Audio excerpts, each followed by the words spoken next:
Welcome students, next video के साथ फिर हाजिर हूँ मैं पप्पू खान। तो हम बता रहे थे अभी इससे पहले वीडियो के अंदर कि जो परागनलिका है वो बीजांड में किस प्रकार प्रवेश कर रही है। उसका हमने 3 प्रकार बताया था आपको बीजांड प्रवेश के लिए। एक तो बात की थी हमने बीजांड द्वारी प्रवेश, जिसे हमने कहा था पोरोगेमी। दूसरा हमने कहा था कि अध्यावरणीय प्रवेश, जिसे हमने कहा था मीसोगेमी। और तीसरा कहा था हमने निभागीय प्रवेश। निभागीय प्रवेश को बोलते हैं इंग्लिश के अंदर चैलेडोगेमी।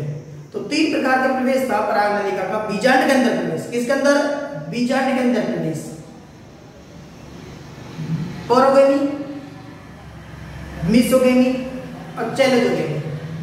अब ये बीजांड के अंदर प्रवेश कर चुका है कौन? परागनलिका।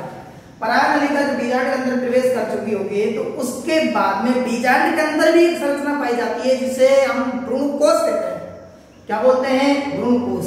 देखो एक डायग्राम के थ्रू मैं आपको बताऊं, यहाँ पर ये हमारे पास बीजांड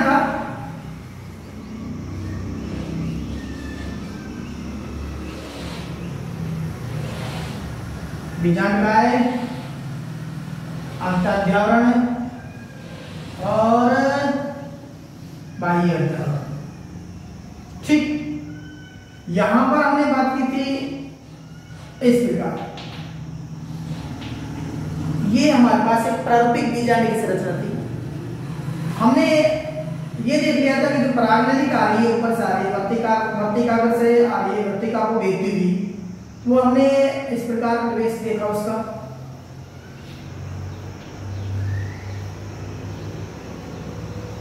तो ये जो प्रवेश था, इस प्रवेश को हमने क्या कहा? बीजांड द्वारी। कौन सा प्रवेश कहा था इसको? बीजांड द्वारी। दूसरा प्रवेश हमने ये देखा कि ये जो परागनलिका है, ये परागनलिका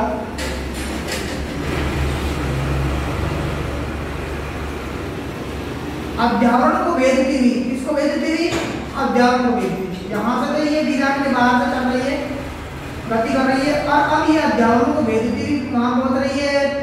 बीजांड के अंदर। किस कहां पहुंच रही है? बीजांड के अंदर। तो ये हमने क्या कहा था? इसको हमने मीसोगेमी कहा था। तीसरा जो प्रकार था हमारे पास, वो तीसरा प्रकार क्या था? तीसरा प्रकार इस प्रकार था हमारे पास, वो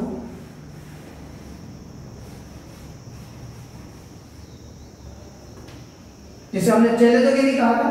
क्या कहा था? चैलेडोगेमी कहा था। तो यहां पर क्या है? जो ये परागनली है, ये निभागीय क्षेत्र। ये क्षेत्र कौन सा है? अध्यावरण। ये क्षेत्र क्या कहलाता है? निभागीय। बीजांड द्वार के जस्ट अपोजिट का क्षेत्र होता है। यहां से ही प्रवेश करती है, ये सीधा इसको भेजती है और भेजती हुई निभागीय बीजांड काय से होती हुई बीजांड काय से, यहां से निभागीय क्षेत्र को भेजती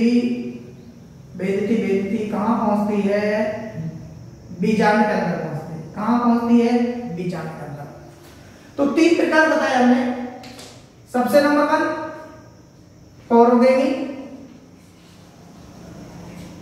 नंबर 2 मीसोगेमी और नंबर 3 चैलेडोगेमी। 3 प्रवेश बताया है। अब हम बात कर रहे हैं कि ये बीजांड के अंदर तो प्रवेश कर चुकी है, लेकिन बीजांड के अंदर भी थैलीनुमा संरचना पाई जा रही है, जिसे क्या कह रहे हैं? हम भ्रूणकोश कह रहे हैं, एम्ब्रियोसाइट कह रहे हैं। क्या कह रहे हैं? एम्ब्रियोसाइट।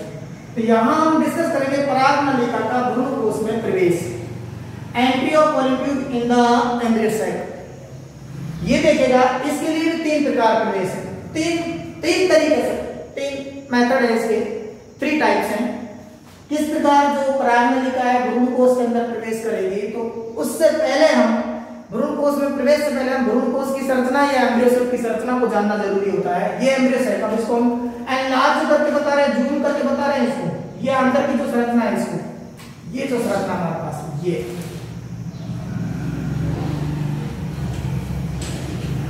संरचना,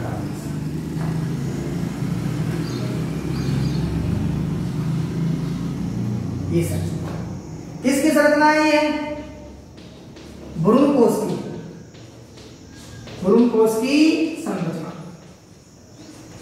जिसे हमने क्या कहा था? मादा युग्मोद्दीपक। क्या कहा था? मादा युग्मोद्भिद, मेल गैमेटोफाइट या फीमेल गैमेटोफाइट, फीमेल गैमेटोफाइट, क्या बोला इसको? Female gametophyte. ये देखेगा, ये क्या है हमारे पास? भ्रूण कोश, भ्रूण कोश।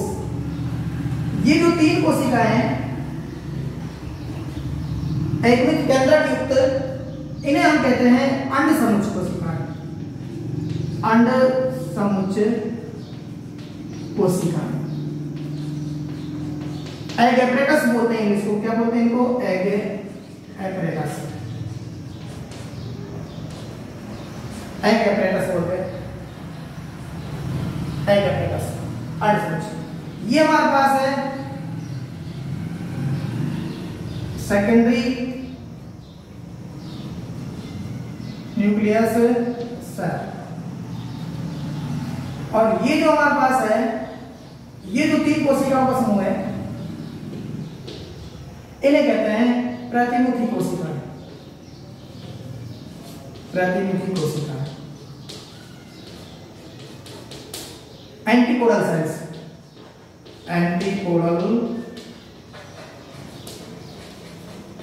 Antipodal cells. ये जो क्षेत्र है ये चैलेंजर पार्ट, और ये है micropylar part, micropylar part, micropylar part. तो जो पराग नलिका थी, वो पराग नलिका किसके अंदर प्रवेश कर चुकी है? बीजांड के अंदर। बीजांड के अंदर ये थैलीनुमा संरचना पाई जाएगी। इस थैली के अंदर, इस भ्रूण कोश के अंदर पराग नलिका प्रवेश करेगी। वो 3 तरीके से प्रवेश करेगी। पराग नलिका का, पराग नलिका, पराग नलिका का भ्रूण कोश में प्रवेश, भ्रूण कोश में प्रवेश 3 प्रकार से होता है, 3 प्रकार से होता है। कितने प्रकार से होता है? 3 प्रकार से। देखो यहां पर ये जो अंड समुच्च कोशिकाएं, इनके अंदर अगर डिवाइडेशन देखें तो हमारे पास 2 प्रकार की कोशिकाएं हैं। कितने प्रकार की कोशिकाएं हैं? 2। एक तो है अंड कोशिका। कौन सी कोशिका है? अंड कोशिका। और 2 है हमारी, ये तो एक है, और 2 है सहायक कोशिका, सहायक कोशिका, सिनर्जिड्स बोलते हैं। ये कितनी है? 2। और ये कितनी है? 1। ये कितनी है? 2। तो यहां पर हमारे पास ये जो कोशिका है, ये तो है अंड कोशिका, और ये जो कोशिका है, ये कहलाती है सहायक कोशिका, सहायक कोशिका। अब इनको इसलिए मैं बता रहा हूं आपको ताकि इसका प्रवेश के बारे में पता चल सके कि किस प्रकार ये प्रवेश करेंगे। बहुत गहराई की बात है ये। यहां पर हम देखते हैं कि पराग नलिका का जो भ्रूण कोश में प्रवेश है 3 प्रकार से होता है। 3 मेथड से, 3 रास्ते हैं इसके लिए। ये 3 रास्ता अपना सकता है। पहला रास्ता तो ये है कि भाई जो ये सहायक कोशिका और अंड कोशिका के बीच से, सहायक कोशिका और अंड कोशिका के बीच से, देखो ये कोशिका, दूसरी कोशिका और तीसरी कोशिका, ये हमारे पास पराग नलिका आ रही है। क्या आ रही है? ये पराग नलिका। अब ये पराग नलिका है, ये सहायक कोशिका है, ये सहायक कोशिका, ये क्या है? अंड कोशिका। अंदर वाली कौन सी? बीच वाली कोशिका कौन सी? अंड कोशिका। तो इनके बीच में से प्रवेश करें, इनके बीच में से प्रवेश करें, इस तरह से यहां से प्रवेश करें। यानी कि हम ये कह सकते हैं एक सहायक कोशिका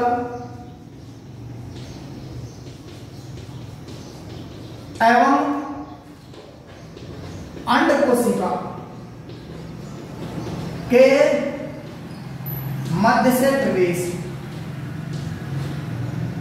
एक सहायक कोशिका एवं एक अंड कोशिका, एक ही हो अंड कोशिका तो एक होगी, अंड कोशिका के मध्य से प्रवेश। सहायक कोशिका और अंड कोशिका इन दोनों के मध्य से प्रवेश करें। एक तो ये प्रवेश है। दूसरा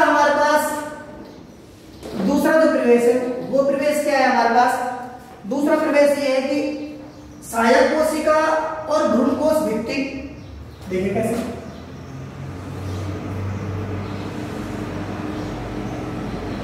ये सहायक कोशिका, ये अंड कोशिका, ये सहायक कोशिका, ठीक है। अब हमारे पास क्या है, पराग नलिका है, ये पराग नलिका है। ये पराग नलिका कैसे प्रवेश करे, इस प्रकार प्रवेश करे। तो ये तो क्या हो जाएगी, भ्रूण कोश भित्ति, और ये क्या कहलाएगी, सहायक कोशिका।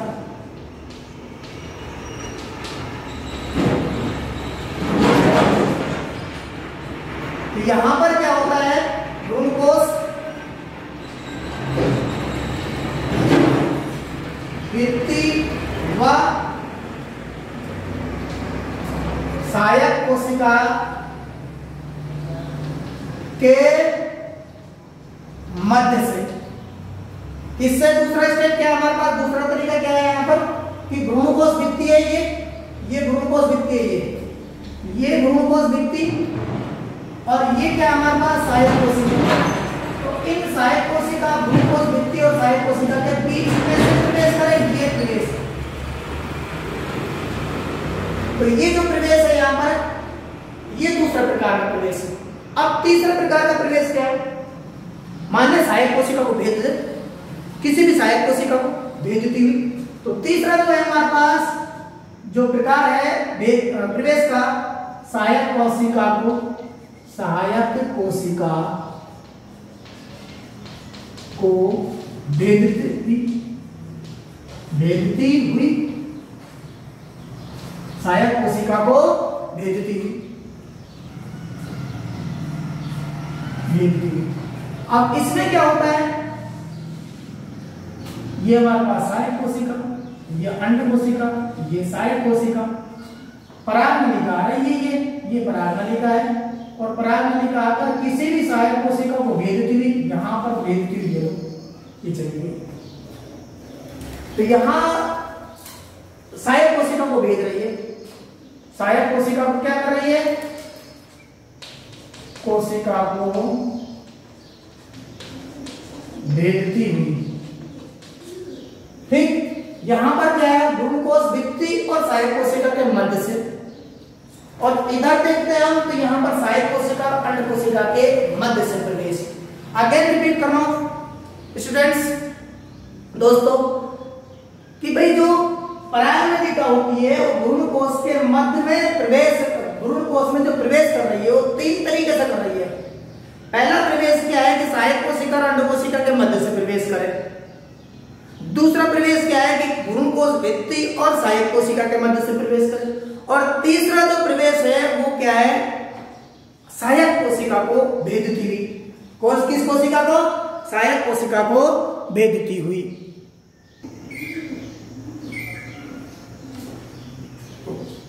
हम अभी बात कर रहे थे कि भाई जो पराग नलिका है वो बीजांड में प्रवेश कर चुकी थी। बीजांड में प्रवेश करने के पश्चात अब हम बात कर रहे थे कि बीजांड में प्रवेश करने के पश्चात अब पराग नलिका भ्रूण कोश में किस प्रकार प्रवेश करें, तो इसके बारे में भी हम बता चुके थे कि भाई तीन तरीके होते हैं इसके भ्रूण कोश में प्रवेश करने के। एक तो ये है कि भाई सहायक कोशिका और अंड कोशिका के मध्य से गुजर जाए, मध्य से प्रवेश करें। दूसरा है कि पराग कोश भ्रूण कोश भित्ति और सहायक कोशिका के मध्य से चली जाए।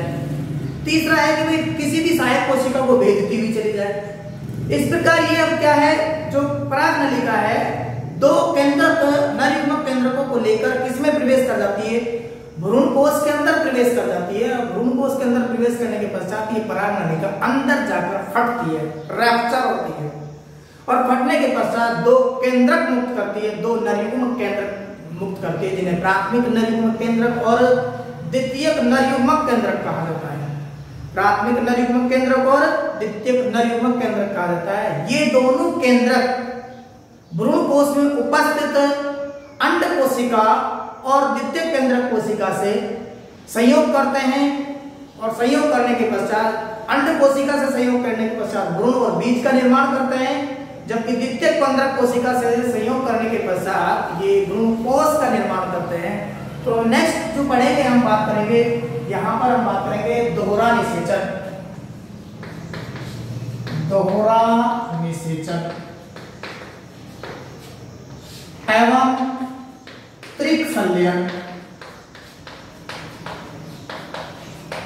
त्रिक संलयन, double fertilisation,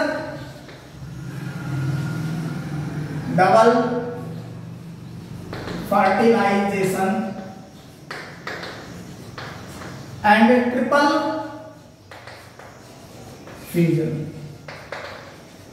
triple fusion, double fertilization और ट्रिपल फ्यूजन। बहुत इंपॉर्टेंट बात, यह आवर्त बीजी पादपों का प्रमुख गुण है। आवर्त बीजी पादपों का प्रमुख गुण है, इंपॉर्टेंट कैरेक्टर्स है ये किसका, एंजियोस्पर्म का। जो जिम्नोस्पर्म होते हैं, अनावर्त बीजी पादप होते हैं, उनमें दोहरा निषेचन नहीं होता है। पूछा जाता है अक्सर ये क्वेश्चन कि भाई दोहरा निषेचन जो है किस प्रकार के पादपों का, एक यूनिक कैरेक्टर्स है, तो किस प्रकार के पादपों का, आवर्त बीजी पादपों का। ठीक, पहली बात तो ये। अब दोहरा निषेचन लिलियम और फ्रेटिलेरिया जो प्लांट्स है, लिलियम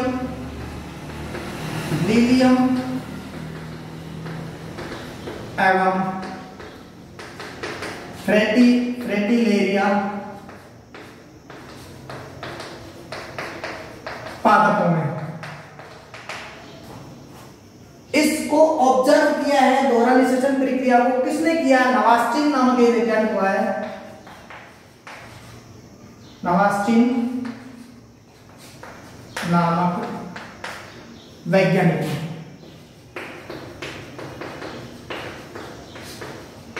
ने इसे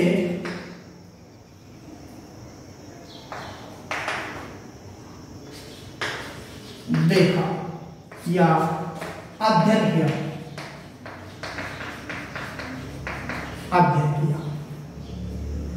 ठीक, अब हम बात करेंगे दोहरा निषेचन क्या होता है। दोहरा निषेचन को समझने के लिए हम यहाँ पर थोड़े से प्रीवियस जो हम अब तक नॉलेज दे चुके हैं उसके बारे में थोड़ा सा डिस्कस करेंगे। हमने दो बात बताई थी आपको, एक तो नरयुग्मोद्भिद और एक मादा युग्मोद्भिद।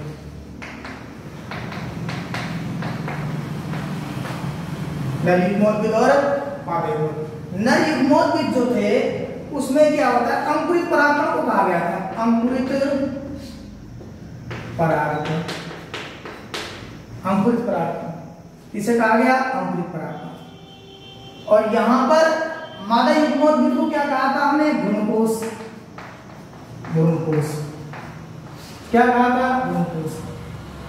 ये जो अंकुरित परागकण है ये दो नर युग्मक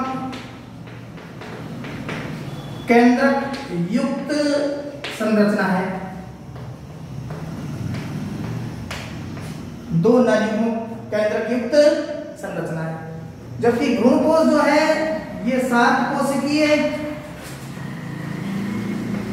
एवं 8 केंद्रीय संरचना। ठीक, अभी हमने ये बात कर लेते हैं कि ये जो है नर युग्मक जो है पराग नलिका के साथ, पराग नली की सहायता से कहां पहुंचते हैं, मादा युग्मोद्भिद। मादा युग्मोद्भिद में प्रवेश करते हैं। इतना बात कर लिया हमने। देखिएगा, दोहरा निषेचन को समझने से पहले हम कुछ कॉन्सेप्ट क्लियर कर रहे हैं। यहाँ पर हमने नर युग्मोद्भिद के बारे में डिस्कस किया था इससे पहले, और मादा युग्मोद्भिद के बारे में। नर युग्मोद्भिद में हमने कहा था अंकुरित परागकण होता है, उसे नर युग्मोद्भिद कहते हैं, मेल कैपिटल फाइट कहते हैं। इसमें क्या होता है, दो नर युग्मक केंद्रक होते हैं। और यहाँ बात करते हैं मादा युग्मोद्भिद, तो इसे क्या कहते हैं, भ्रूणकोश होते हैं। और भ्रूणकोश जो होता है 7 कोश की और 8 कोश की जो संरचना होती है। अब पराग नलिका की सहायता से ये जो मादा पराग नलिका की सहायता से जो ये दो नर युग्मक केंद्रक है, दो नर केंद्र कहाँ पहुंचते हैं? मादा युग्मोद्भिद में प्रवेश करते हैं। मादा युग्मोद्भिद में हमने प्रवेश अभी बताया था थोड़ी देर पहले कि किस प्रकार ये प्रवेश करते हैं। वहां पर ये परागनलिका फट जाती है। फटने के पश्चात 2 केंद्रक मुक्त हो जाते हैं। कितने केंद्रक मुक्त हो जाते हैं? 2 केंद्रक मुक्त हो जाते हैं। अब उनका भविष्य क्या है?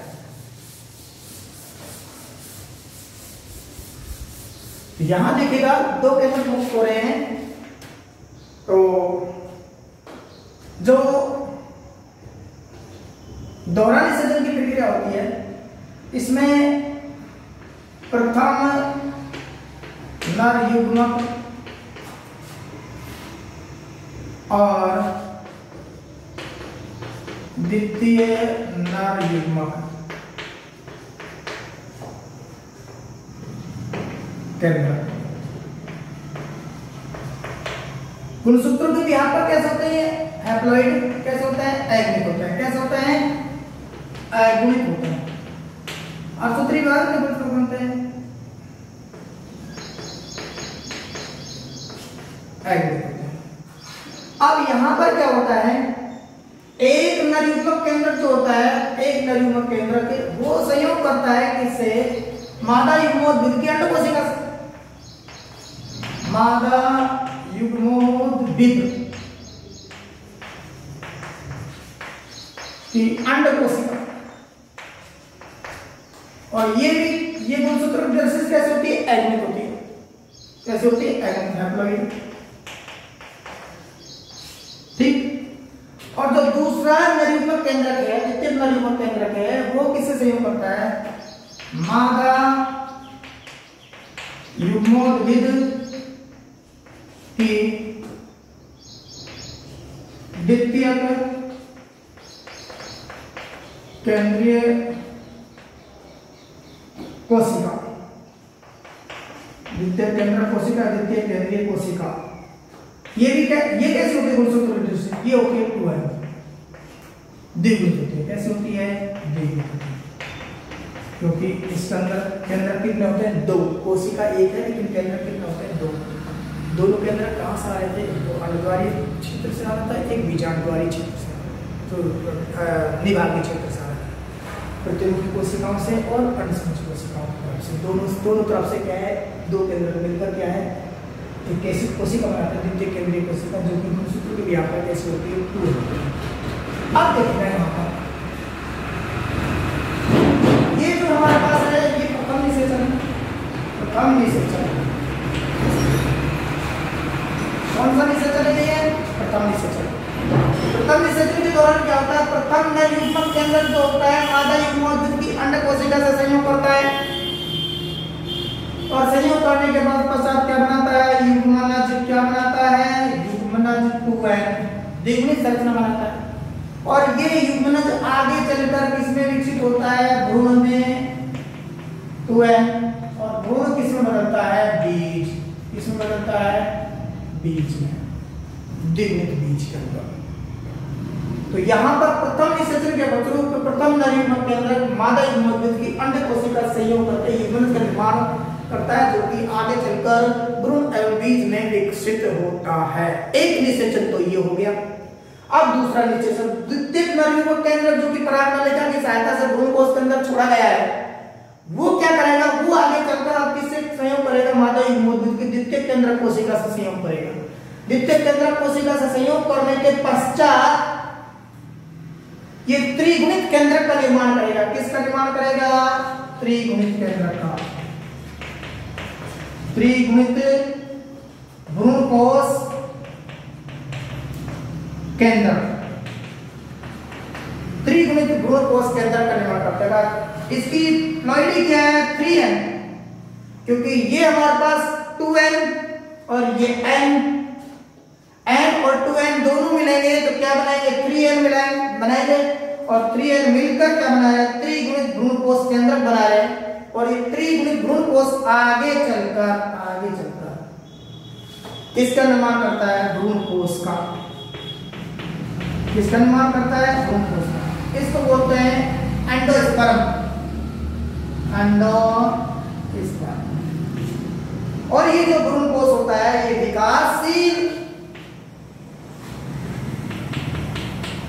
विकासशील भ्रूण एवं बीज निर्माण के दौरान पोषण का कार्य करता है। पोषण का कार्य करता है। देखिएगा दोबारा, द्वितीयक नलिका केंद्र, मादा युग्मोद्भिद की द्वितीयक केंद्रक कोशिका से ये एगोइड है, ये द्विगुणित है, दोनों मिलते हैं। किसके अंदर मिल रहे हैं? भ्रूणकोश के अंदर। भ्रूणकोश के अंदर मिलने के पश्चात ये त्रिगुणित भ्रूणकोश केंद्र का निर्माण करते हैं। त्रिगुणित भ्रूणकोश जो होता है वो आगे चलकर किसका निर्माण करता है? भ्रूणकोश का निर्माण करता है। ये जो भ्रूणकोश है जिसे एंडोस्पर्म कहते हैं, ये एंडोस्पर्म विकासशील भ्रूण और बीज के निर्माण के दौरान पोषण का कार्य करता है। किसका कार्य करेगा? पोषण का कार्य करेगा। तो इस प्रकार हमने अभी दोहरा निषेचन पढ़ा। चूंकि यहाँ पर नर युग्मक जो है दो बार मादा युग्मोद्भिद की कोशिकाओं से संयोग कर रहे हैं, इसलिए इसे क्या कहते हैं? डबल फर्टिलाइजेशन बोलते हैं, दोहरा निषेचन कहते हैं। ये आवर्त बीजी पादपों का एक प्रमुख लक्षण है जो केवल आवर्त बीजी पादपों में पाया जाता है, अनावर्त बीजी पादपों में नहीं पाया जाता। वहां पर एकल निषेचन पाया जाता है। और खास बात, अनावर्त बीजी पादपों में यानी कि जिम्नोस्पर्म के अंदर भ्रूणकोश का निर्माण नहीं होता है, वहां पर अगुणित संरचना बनती है। यानी कि ये कह सकते हैं यहाँ पर जो भ्रूणकोश बनता है वो त्रिगुणित होता है। वहां पर अगर संरचना देखी जाए पोषण के लिए तो वो कैसी होती है? अगुणित होती है। तो इस प्रकार हमने दोहरा निषेचन और त्रिक संलयन के बारे में बात की। अब हम बात करेंगे दोहरा निषेचन का इंपॉर्टेंस। क्या बात करेंगे? इंपॉर्टेंस की बात करेंगे। महत्व क्या है इसका? तो दोहरा निषेचन का सबसे महत्वपूर्ण जो कार्य है वो है भ्रूणकोश का निर्माण करना। किसका निर्माण करना? भ्रूणकोश का निर्माण करना। Formation of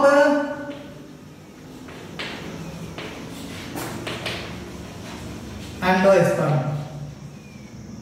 formation of endosperm. भ्रूणकोश क्या कार्य करता है?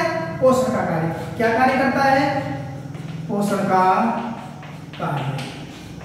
विकासशील भ्रूण और बीज निर्माण के दौरान क्या करता है? ये पोषण का कार्य करता है। दूसरा इंपॉर्टेंस क्या होता है? चूंकि इस प्रक्रिया के दौरान, दोहरा निषेचन प्रक्रिया के दौरान नर युग्मक और मादा युग्मकों का संलयन होता है। अलग अलग व्यष्टि या इंडिविजुअल्स के आनुवंशिक गुणों का मिक्सअप होता है, पुनर्योजन होता है, कॉम्बिनेशन होता है। इस कारण संकर ओज उत्पन्न होता है। जो संतति होती है उसमें संकर ओज उत्पन्न होता है। संकर ओज यानी कि हम ये कह सकते हैं उत्पन्न संतति जो होती है, उत्पन्न संतति में उत्तम गुण पाए जाते हैं। उत्तम गुण पाए जाते हैं। यहां पर हम ये कह सकते हैं मिक्सअप के कारण क्या होता है? नर और मादा युग्मक के मिलने के कारण क्या होता है? जो उत्पन्न संतति होती है उसमें नर और मादा दोनों के गुण पाए जाते हैं, मिक्स हो जाते हैं, जिसके कारण जो संतति उत्पन्न होती है वो उत्तम गुणों वाली होती है, वांछित गुणों वाली होती है, अच्छी होती है। उसकी विगोरसिटी जो होती है वो क्या होती है?